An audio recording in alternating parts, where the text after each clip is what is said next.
जी आप ऐसी चिलचिलाती गर्मी में रहते हैं जहाँ ना पानी है, ना खाना है, ना इलेक्ट्रिसिटी और आपको आपके सेफ्टी की चिंता है। जाम्बिया के एक गांव के लोग इसी सैड रियलिटी के साथ रहते हैं। यहाँ के लोकल सर्वाइव करने के लिए पूरी तरह से नेचुरल रिसोर्सेज पर निर्भर हैं। और क्योंकि ये शहर से दूर रहते हैं और यहाँ पर लाइट नहीं है, इसीलिए यहाँ के बच्चे अंधेरे में रहने के लिए मजबूर हैं। और एक खतरनाक बात कि यहाँ पर क्राइम रेट बहुत ज्यादा है। हमें ये बात पता नहीं चलती अगर डोरा मूनो ने 6 महीने पहले हमसे टिकटॉक के जरिए मदद नहीं की, हम उनकी कैसे मदद कर सकते हैं। मैंने डैरन को तुरंत वहाँ भेजा। डैरन के वहाँ पहुँचने पर वहाँ के बच्चों ने उसका बहुत अच्छे से स्वागत किया। हाय डोरा। आप कैसे हैं? मैं ठीक हूँ।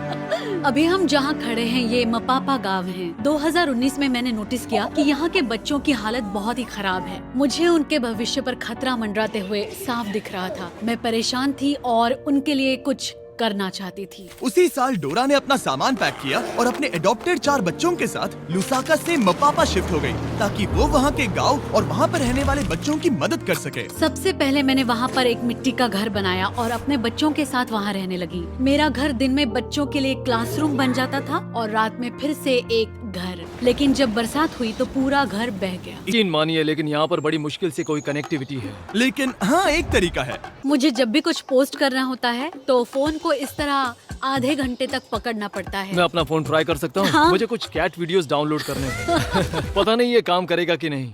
बस थोड़ी देर और क्या सिग्नल मिल रहा पकड़ है? के रखना, हिलना क्या ये मत। काम कर रहा है? ओके, हो गया, वी आर डन। ये तो बड़ा मुश्किल काम हाँ है। बिल्कुल। वो ये सब इसीलिए करती है ताकि उसे जो डोनेशंस मिलते हैं उससे वो इस गांव की मदद कर सके। हमने अब तक 350 बच्चों को बचाया है। हम उन्हें अच्छा एजुकेशन देते हैं, अच्छा खाना देते हैं ताकि उन्हें भी वो सारी चीजें मिले जो बच्चों के लिए बहुत जरूरी होती है। लेकिन इस स्कूल की मेंटेनेंस कॉस्ट लगातार बढ़ती ही जा रही है और इसे चलाना और मुश्किल हो रहा है। इसका मतलब इस स्कूल को जल्द ही बंद करना पड़ सकता है। ये क्लियर हो गया कि बिजली की कमी उन्हें रोक रही थी और इस गांव को उसकी उन्नति तक पहुंचाने के लिए डोरा की काबिलियत पर पूरा असर पड़ रहा था, जो कि ये अच्छी बात नहीं है। रोज सुबह उठते ही ख्याल आता है कि बच्चे आज क्या खाएंगे। इसे पूरा करना बहुत मुश्किल है, वो भी हर रोज। तो हम सब ने मिलकर एक प्लान बनाया कि हम विशाल सोलर ग्रिड इंस्टॉल करेंगे और फिर सूरज की रोशनी की मदद से हम पूरे गांव को रोशनी दे सकते हैं। हमने तय किया कि इस गांव की प्रगति के लिए सब कुछ करेंगे और डोरा को सरप्राइज देंगे। हमारी टीम ने गिव पावर के साथ मिलकर अगले कुछ महीने सोलर प्लांट खड़ा करने के लिए सीक्रेटली काम किया। मैं एक बार फिर से बताना चाहूंगा कि गिव पावर नहीं होते तो हम ये काम वक्त पर पूरा नहीं कर पाते। महीनों की प्लानिंग और इतने हार्ड वर्क के बाद मैं इस पैनल में आखिरी बोल्ट कसने जा रहा हूँ। आखिर काम पूरा हुआ। जैसा कि आप मेरे पीछे देख सकते हैं कि सूरज डूबने वाला है और हम बस कुछ ही पलों में पहली बार लाइट्स शुरू करने वाले हैं। और आज के बाद से बच्चों को रात में कभी अंधेरा नहीं देखना पड़ेगा। जिस पल का इंतजार था वो आ गया है। हम लाइट शुरू करने जा रहे हैं। मैथियो, हमारा इलेक्ट्रिशियन, मेरे सिग्नल के लिए रुका है और अब मैं उसे शुरू करने का इशारा करने जा रहा हूँ। मैथियो, लाइट शुरू करो।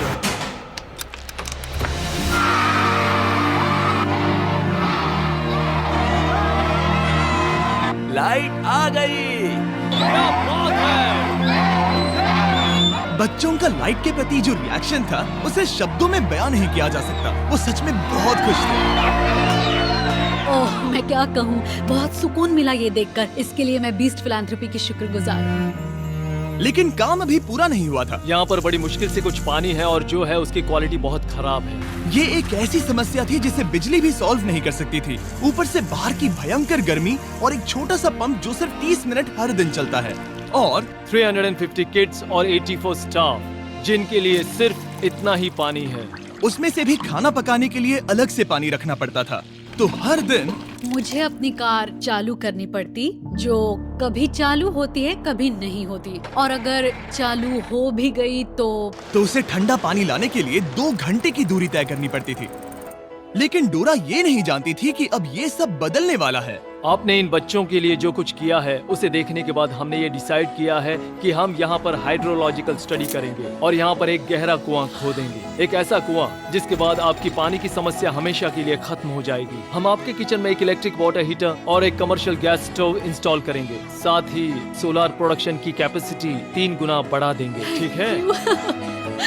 ऐसा लग रहा है जैसे सपना पूरा हो गया। मुझे यकीन ही नहीं हो रहा। Thank you so much. आप इन बच्चों को अपने पैरों पर खड़ा होना सिखा रही हैं। इससे सोसाइटी में बदलाव आएगा, क्योंकि कल चल के यही बच्चे अपनी आने वाली पीढ़ी को यही बातें सिखाएंगे। आप बीज बो रहे हैं, क्योंकि वो भी आपसे उतना ही प्यार करते हैं जितना हम करते हैं। और जाने से पहले एक आखिरी सरप्राइज, डैरेन उन बच्चों को एक ट्रीट देना चाहते थे।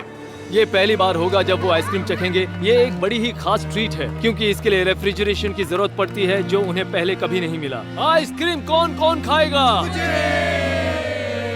बढ़िया, तो चलो।